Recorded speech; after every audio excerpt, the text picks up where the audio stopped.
ముందుగా హాయ్ అండి అందరికీ వెల్కమ్ టు మై ఛానల్. అలాగే వారాహి నవరాత్రులు స్టార్ట్ అయ్యాయి కదా, అలాగే ఇన్ని రోజులు పూజ చేసుకునే వాళ్ళకి చాలా మంచిగా చేసుకున్నారని అనుకుంటున్నాను. అలాగే చేసుకోలేని వారికి 5 days అయినా ఖచ్చితంగా అయితే చేసుకోండి. పూజ చేసుకుంటే చాలా మంచిది. వారాహి అమ్మవారి అనుగ్రహం మనకి తొందరగా లభిస్తుంది. అలాగే వారాహి అమ్మవారు మనకు తొందరగా లభించాలనుకుంటే మనం పూజలు సాయంకాలం పూట చేయాలన్నమాట. అంటే సూర్యాస్తమం తర్వాత చేయాలి. సూర్యాస్తమం అంటే అలాగే మీకు టైమింగ్స్ కూడా కొంతమందికి తెలియదు. అలాగే 6:30 to 9 o'clock వరకు ఎప్పుడైనా మనం పూజ చేసుకోవచ్చు. అలాగే మనకు వారాహి అమ్మవారికి ముఖ్యంగా ప్రీతికరమైంది బెల్లం పానకము, అలాగే పప్పు చాలా ప్రీతికరం అమ్మవారికి. అమ్మవారు చాలా ఉగ్రదేవత అని కూడా అంటారు. ఉగ్రదేవతని మనం ఎప్పుడు కూడా ప్రీతికరంగా చాలా సంతోషంగా ఎప్పుడు కూడా అబద్ధాలు ఆడకుండా చేసుకోవాలి. మనం అబద్ధాలు ఆడితే మనం పూజ చేసిన దానికి ఫలితం కూడా ఉండదు. మనం అబద్ధాలు ఆడకూడదు, అలాగే ఎవరి మీద చాడీలు చెప్పకూడదు, ఎవరితో గొడవ పడకూడదు, పూజ చేసేటప్పుడు ఎవరిని దూషించరాదు, ఎవరిని కూడా అలా ఒక పల్లెటి మాట కూడా అనకూడదు. అలా అయితేనే అమ్మవారి అనుగ్రహం మన మీద ఉంటుంది. లేకపోతే అమ్మవారికి ఉగ్రరూపం దాలుస్తుంది అనమాట. అందుకే పూజ చేసుకునే వాళ్ళు చాలా దగ్గరగా అలాగే మనస్ఫూర్తిగా అమ్మవారిని చేసుకుంటే, మనస్ఫూర్తిగా అమ్మవారిని కొలిస్తే మనకి చాలా ప్రతిరూపంగా కొలిస్తే తొందరగా అనుగ్రహిస్తుంది అమ్మవారు మనకు. అందుకే అమ్మవారిని చాలా ప్రీతికరమైన, ఏమైనా కోపం వచ్చినా కూడా మనం బెల్లం పానకం, వడపప్పు అవన్నీ పెట్టినా అమ్మ మమ్మల్ని క్షమించు, ఏదైనా తప్పు చేసింది అని అమ్మవారిని క్షమాపణ అడగండి పూజ అయిన తర్వాత. అలాగే అమ్మవారి మనసు చాలా సున్నితంగా ఉంటుంది. మనం పూజ చేసే ఫలితం మనకు దక్కుతుంది. ఇంట్లో ఏమైనా ఆరోగ్య సమస్యలున్నా, అలాగే భార్యాభర్తల గొడవలు, ఇంట్లో ఏ సమస్యకైనా మనకు పరిష్కారం కావాలనుకుంటే అమ్మవారి పూజ ఖచ్చితంగా మనం చేసుకోవాలి. అమ్మవారి పూజ చేసుకుంటే మనకు చాలా మంచిది. అలాగే కొంతమంది అమ్మవారి పూజ చేయాలంటే చాలా భయపడతారు. అలాంటి అపోహలు ఏమి పెట్టుకోకండి. పూజ చాలా బాగా చేసుకోండి, నిష్టలు ఖచ్చితంగా పాటించండి. అలా అయితే మనకు అమ్మవారి అనుగ్రహం ఖచ్చితంగా ఉంటుంది. చాలా సంతోషంగా ఉంటుంది అమ్మవారిని చాలా సులువుగానే పూజ చేసుకోండి. వీలైనంత వరకు మామూలు దీపారాధన లేదంటే కంద దీపం అలా పెట్టుకోండి. కలశాలు అవన్నీ వాళ్ళ ఇంట్లో ఆనవాయితీ ఉంటే అలాగే కలశాన్ని పెట్టుకోండి. లేదు మాకు ఆనవాయితీ లేదు, మేము ఇదే మొదటిసారిగా పూజ చేసుకుంటున్నాం అనే వాళ్ళకి చిన్న ఫోటో పెట్టుకొని మనం మామూలు దీపారాధన చేసుకోవచ్చు. దీపారాధన చేసుకొని మనం అమ్మవారికి ప్రీతికరమైనది కంద దీపం పెట్టుకుంటే చాలా ఇష్టం అమ్మవారికి. అలాగే కంద తెచ్చుకొని నీట్గా శుభ్రం చేసేసుకొని కంద దీపం కూడా వెలిగించండి.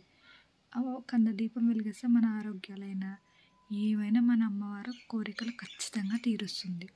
అలాగే మనం కంద దీపం పెడితే అమ్మవారు జల్దీ కనుకరిస్తారని మనం కందతో పూజ చేసుకోవాలి. అలాగే అమ్మవారి లలిత సహస్రనామము, అలాగే ద్వాదశి నామము ఇలాంటివి మరెన్నో చదువుకోవాలి అమ్మవారి పూజ చేసేటప్పుడు. అమ్మవారికి కుంకుమార్చన కూడా చేయాలి. అమ్మవారికి ఎరుపు అంటే చాలా ఇష్టం. ఎరుపు రంగు పూలతో పూజ చేయాలి. అలాగే ఎరుపు రంగు వస్త్రాలు ధరిస్తే అమ్మవారికి చాలా మంచిది. అలాగే లేని వాళ్ళు మామూలు కలర్ అయినా వేసుకోవచ్చు. అలాగే అమ్మవారికి మనకు ఫోటో పెట్టుకోవడానికి భయం ఉన్నా, మనకి ఏమైనా జరుగుతుందనే అపోహలన్నీ ఉన్నా కూడా మనం పసుపు ముద్ద ఉంటుంది, మనం పసుపు గౌరీ మాతగా చేసుకునేసి పసుపు ముద్ద కూడా పూజ చేసుకోవచ్చు. లేదు మాకు భయంగా ఉందనుకుంటే కూడా మనం ఇంట్లో ఏదైనా అమ్మవారి ఫోటో, లలితాశ్రమం ఫోటో లేదా సరస్వతి దేవి ఫోటో, ఇలా లక్ష్మీదేవి ఫోటో, ఇలా అమ్మవారి ఫోటోలు ఏవైనా ఉండి అమ్మవారి ఫోటోలకి మనం పూజ చేసుకోవచ్చు. అలాగే అమ్మవారికి స్వీట్ పొటాటో అంటే చాలా ఇష్టం. స్వీట్ పొటాటో కూడా మనం పెట్టవచ్చు అమ్మవారి ప్రసాదంగా. అలాగే ఉపవాసం కూడా ఉంటారు కొంతమంది. మనకు వీలైతే ఉపవాసం ఉండొచ్చు, లేకపోతే లేదు, మన అనుకూలం బట్టి మనం అలాగే నవరాత్రులు మనకు 9 రోజులు కుదరకపోవచ్చు. అలా కుదరకపోయిన నుంచి మనం 5 days అయినా చేసుకోవచ్చు. అలాగే 3 days చేసుకోవచ్చు, లేదా ఒక్కరోజైనా చేసుకోవాలి. మనం పూజ చేసుకుంటే చాలా మంచిది. అందుకోసమే వారాహిదేవి నవరాత్రులు చాలా బాగా చేసుకుంటారు. మన సైడ్ తక్కువ తెలంగాణ సైడ్ అక్కడ సైడ్ చాలా ఎక్కువగా జరుపుకుంటారు. ఇక్కడ మన సైడ్ జరుపుకోవాలంటే చాలా భయపడతారు. ఎందుకంటే అమ్మవారు చాలా ఉగ్ర రూపంలో ఉంటుంది కాబట్టి. అలాంటివి ఏం అపోహలు పెట్టుకోకండి, ఏం భయపడకండి. ఇల్లు శుభ్రం చేసుకొని మంచి పూజ చేసుకోండి. అలాగే అమ్మవారికి నియమాలు ఉన్నాయి, ఆ నియమాలు ఖచ్చితంగా పాటించండి. అమ్మవారికి నైవేద్యాలు అలాంటివి మరెన్నో పెట్టి అమ్మవారిని శాంతిపరచండి. మనం పూజ చేసేటప్పుడు మెయిన్ ఇంటిని చాలా శుభ్రంగా క్లీన్ చేసుకోవాలి. ఇంటిని క్లీన్ చేసుకున్నప్పుడు అమ్మవారి ఇంటి ముందు మనకి ముగ్గు అలాంటివి ఖచ్చితంగా వేసుకోవాలి. ఇలా వేసుకుంటే అమ్మవారు మన ఇంట్లోకి ఖచ్చితంగా వస్తుంది. మన ఇంటికి ఉగ్ర రూపం అనేది దాల్చుకుంటుంది. ఇల్లు క్లీన్ చేసుకొని అలాగే నీట్గా శుభ్రం చేసుకొని పూజ చేసుకోవాలి. అలాగే ఇంటి ముందు మనం కల్లాపాలు అవి చేసుకోవాలి. మనం ఎంత శుభ్రంగా ఎంత బాగా చేసుకుంటే అంత బాగా అనుగ్రహిస్తుంది అమ్మవారు. అలాగే అమ్మవారికి ఖచ్చితంగా ధూపం అన్నం వేయాలి. అమ్మవారికి సువాసన చాలా ఇష్టం. అలాగే ఇప్పుడు ఆషాఢ మాసం అని పిలుస్తారు కదా, ఆషాఢ మాసంలో మనకు అమ్మవారు పుట్టింటికి వస్తారనమాట. అలాగే మనం పూజలు చేసుకుంటే మనం ఉన్న ప్రతి ఇంటికి అమ్మవారు వస్తుంది. మనం పూజ చేసుకుని అలాగే నైవేద్యాలు మంచి అపురూపమైన సాంబ్రాణి ధూపం అలా వేస్తే ఖచ్చితంగా మన ఇంటికి కూడా వస్తుంది. అమ్మవారు కూడా మనకు అనుగ్రహిస్తుంది. అందుకే మనం నిష్టగా నియమంగా ఖచ్చితంగా పూజ చేసుకుంటే చాలా బాగా ఫలితాలు ఉంటాయి. అలాగే పూజలు కూడా చేసుకోండి. అలాగే 9 రోజులు కుదరని వాళ్ళు కనీసం 5 రోజులన్నా చేసుకోండి. లేదు మాకు 5 రోజులు కూడా కుదరదు అనుకునే వాళ్ళు 3 రోజులన్నా చేసుకోండి. లేదు మాకు 3 రోజులు కూడా కుదరదు అనుకుంటే కనీసం ఒక్కరోజైనా కన్న దీపం తెచ్చి అమ్మవారికి కుంకుమార్చన చేసేసి చాలా బాగా పూజ చేసుకోండి. మెయిన్ కన్న దీపం పెట్టుకుంటే అమ్మవారికి చాలా ఇష్టం. కన్న దీపంతో అమ్మవారిని స్వాగతం పలకండి. మనకి ఒక్క రోజులోనే చేసుకోవచ్చు. అలాగే జూలై 4న మనకి వారాహి నవరాత్రులు ముగుస్తుంది.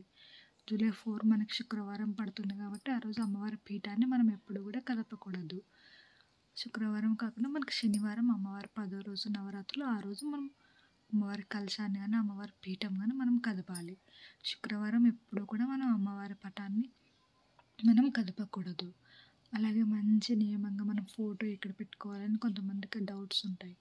అలాగే మనం పూజ చేసుకునే ఫోటో కూడా మనం దేవుని గుడిలో పెట్టుకోవచ్చు. దేవుని గుడిలో పెట్టుకోవచ్చు. అలాగే మనం లేదు మనం పైన ఎత్తి పెట్టుకొని నెక్స్ట్ సంవత్సరం పూజ చేసుకుంటామన్నా కూడా అలా కూడా చేసుకోవచ్చు. మనకి ఏమి కాదు అమ్మవారి ఫోటో ఉంటే కూడా. చాలా నియమంగా ఉంటే చాలా అంతే. ఈ 9 డేస్ కూడా మనం నాన్ వెజ్ అనేది ముఖ్యంగా మానేయాలి. నాన్ వెజ్ అనేది అస్సలు తినకూడదు. అలాగే ఇంకేమైనా డౌట్స్ ఉన్నాయో కామెంట్స్ చేయండి. అలాగే మా వీడియో మీకు నచ్చినట్లయితే లైక్ చేయండి, మా ఛానల్ని సబ్స్క్రైబ్ చేసుకోండి. ఇలాంటి వీడియోస్ మరెన్నో కావాలనుకుంటే మా ఛానల్ని లైక్ చేయండి. అలాగే మీకు ఏమైనా డౌట్స్ ఉంటే కూడా మా కామెంట్ సెక్షన్లో కామెంట్ చేయండి. నేను ప్రతిదీ మీకు రిప్లై ఇస్తాను. అలాగే ఈ వారాహి నవరాత్రులు ఎవరైతే పూజ చేసుకోలేదో సింపుల్గా కూడా ఇట్లా దీపారాధన చేసుకునేసేసి అమ్మవారి నామాలు 12 నామాలు ఉన్నాయి, 12 నామాలు. ఆ నామాలు చదువుకుంటే కూడా మనకు చాలా ఫలితం అనేది ఉంటుంది. చాలా ముఖ్యంగా మనకి ఎంత పూజ జరిగినా కూడా ఆ పూజ ఫలితం అనేది మనకు దక్కుతుంది. అందుకే కనీసం దీపం అంటించేసి నవరాత్రులు వారాహి నవరాత్రులు పూజ చేసుకోలేకున్న వాళ్ళు 9 నామాలు చదువుకోండి. మనకెంతో ఇష్టంగా నామాలు ఉంటారు. వారాహి పూజ చేసుకోలేకున్న వాళ్ళు ఎవరైనా చేసుకోవచ్చు. అలాగే వారాహి నవరాత్రులు చేసుకోలేకున్న వాళ్ళు నెక్స్ట్ ఇయర్ చేసుకోండి.